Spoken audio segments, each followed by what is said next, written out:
এশিয়ায় 3টি গণঅভ্যুত্থান 2022-এ শ্রীলঙ্কা, 24-এ বাংলাদেশ আর নেপালে 2025 সালে তরুণদের গণ আন্দোলনে পতন ঘটে দেশগুলোর সরকারের। কেউ কেউ এসব আন্দোলনকে পুরনোকে ভেঙে নতুন পথে যাত্রার কথাও বলেন। তবে প্রশ্ন, এই তরুণ প্রজন্ম কারা? এদের পাশে শোভা পায় একটি নাম, জেনজি বা জেনারেশন জেড। প্রজন্মভেদে বিভিন্ন জেনারেশনকে নাম দেওয়া হয়ে থাকে। যারা 90 দশকের শেষ থেকে 2012 সালের মধ্যে জন্ম নিয়েছেন তারাই জেনজি। এদের বৈশিষ্ট্য, জন্ম থেকেই তথ্য প্রযুক্তিতে তথা ইন্টারনেট ও স্মার্টফোনের সাথে পরিচিত। এরাই রাজপথে নামে 24-এর বাংলাদেশে প্রতাপশালী স্বৈরশাসক শেখ হাসিনার বিরুদ্ধে।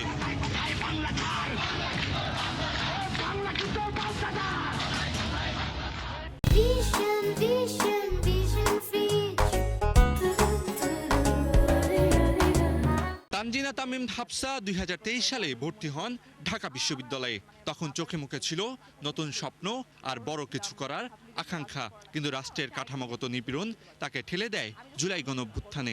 জেনজির মধ্যে একটা পোষণ অবশ্যই ছিল, যারা কিনা মানে ওই ধরনের কাঠামোগত রাজনীতির মধ্যে থেকেও তারা ওই রাজনীতিটা পছন্দ করতো না। হাফসার মতোই ঢাকা বিশ্ববিদ্যালয়ে আরেক শিক্ষার্থী ইসরাত জাহান ইমু উচ্চশিক্ষার পাঠ শুরু করতে না করতেই তাকে চিনতে হয় রাজনীতির উত্তপ্ত রাজপথ। ছাত্রদের উপরে এই ধরনের রাষ্ট্রীয় যে দমনপীড়নের কথা আমরা এতদিন দেখেই আসছি, কিন্তু সেটা যখন সরাসরি নিজেদের উপর আঘাত হানে সেই জায়গা থেকে পরবর্তীতে সেটা অভ্যুত্থানের দিকে রূপ নেয়। তবে আবু বকর সিদ্দিকীর গল্পটা ভিন্ন। পরিবারের অনিচ্ছা সত্ত্বেও 4 আগস্ট আন্দোলনে নামেন রাজধানীর কারওয়ান বাজারে। সেখানে একজন জুলাই শহীদের পড়ে থাকা মরদেহ তুলতে গিয়ে গুলিবিদ্ধ হন তিনি। এখান থেকে ঢুকে পিছন দিয়ে বের হয়ে গেছে আমার।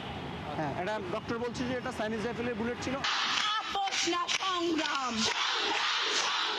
গণ অভ্যুত্থানের 2 বছর পেরিয়ে আবারও জুলাই মাস। যে বৈষম্যহীন বাংলাদেশ বিনির্মাণের স্বপ্ন নিয়ে রাজপথে এসেছিলেন হাফসা, ইমু কিংবা আবু বকর সিদ্দিকের মতো তরুণেরা, সেই আকাঙ্ক্ষার কতটুকুই বা পূরণ হলো?